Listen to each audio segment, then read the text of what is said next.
اس بات کو ہمیں جاننے کی ضرورت ہے کہ کیا ہم بھی اس طور سے تیار ہیں کہ ہم روح القدس کو حاصل کر سکیں.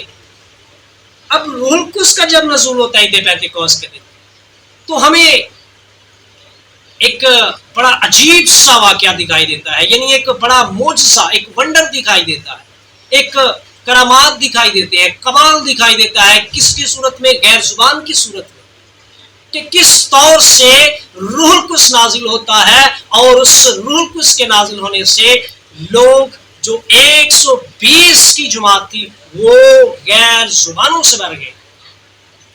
اور وہاں پر بہت سارے لوگ تھے، دوسرے ممالک سے آئے ہوئے لوگ. اور جب روح القدس نازل ہوتا ہے تو ایک بڑا کام ہوا. وہ کیسے؟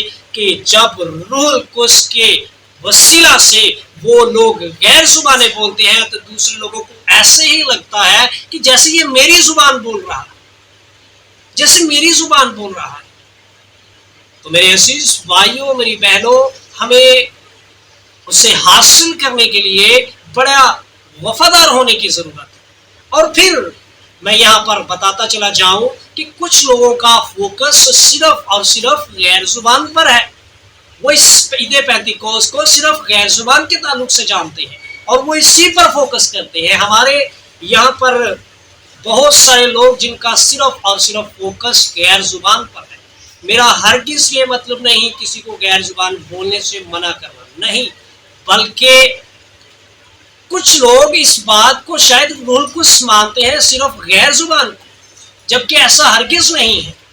یہ ایک روح القدس کی نعمت ہے جو غیر زبان کی صورت میں اس دن ظاہر ہوئی، اور یہ ان لوگوں کے لیے ایک نشان تھا جو غیر قوم کے لوگ تھے. آج شاید اسی بات پر ہر کوئی فوکس کیے ہوئے ہے کہ سب کچھ روح القدس جو ہے وہ صرف اور صرف غیر زبان، جبکہ کلام ہمیں یہ نہیں بتاتا، بلکہ غیر زبان سے بھی کچھ بڑھ کر اس دن ہوا تھا جو لوگ اس کو شاید انڈر اسٹیمیٹ کرتے ہیں، یعنی اس کو بیان نہیں کرتے. اور وہ ایک بہت بڑا کام تھا جو غیر زبانوں کے ساتھ اور ایک بڑا کام ہوا. وہ یہ تھا کہ خدا بند یسوع مسیح کے شاگردوں میں سے ایک جس کا نام پترس تھا، وہ بڑی دلیری کے ساتھ کھڑا ہوتا ہے اور خداوند یسوع مسیح کی گواہی دیتا ہے. یہ ایک بڑا کام تھا. اس سے پہلے وہ ڈرے ہوئے تھے، وہ گھبرائے ہوئے تھے، لیکن جب روح القدس ان کی زندگی میں آتا ہے تو روح القدس نے ان کو کلام کی سمجھ بخشی. تو وہ جب سمجھ بخشی تو وہ ایک بڑا نیا کام یہ تھا کہ پترس ان یہودیوں کے سامنے جن سے وہ ڈر رہے تھے، پہلے ڈرتے تھے، اب انہی کے سامنے روح القدس کی قوت میں، دلیری میں گواہی دیتا ہے کہ یسوع مسیح جس کو تم نے مار دیا، ہمارے خداوند نے اسے تیسرے دن مردوں میں سے زندہ کیا.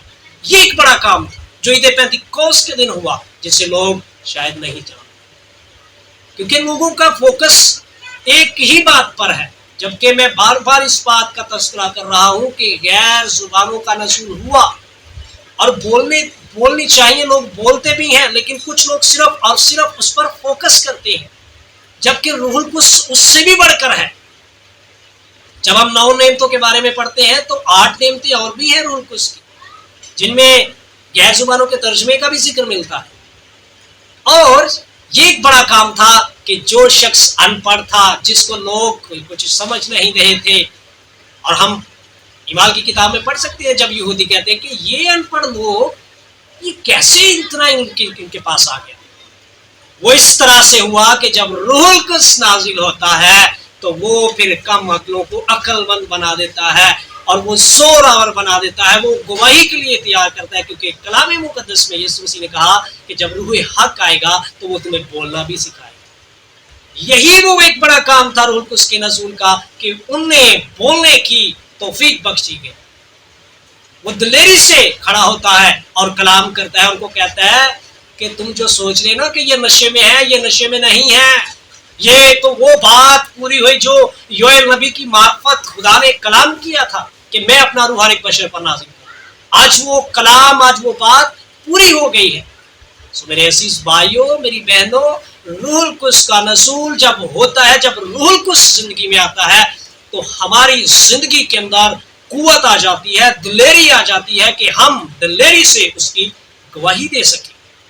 روح القدس آیا ہی اس لیے کہ ہم اس کی گواہی دیں، کیونکہ اس نے کہا کہ وہ جب روح القدس آئے گا تو تم میرے گواہ ہوگے، تم میری گواہی کے لیے تیار ہوگے۔ اسی لیے جب روح القدس نازل ہوتا ہے تو پطرس گواہی دیتا ہے خداوند یسوع مسیح، جو ان پڑھ ہے، جس کے پاس شاید اتنا علم نہیں تھا، لیکن روح القدس نے اس کو سمجھ بخشی، اور وہ سمجھ جو روح القدس کی دی ہوئی تھی وہ دلیری سے اب خداوند یسوع مسیح کی گواہی دیتا ہے۔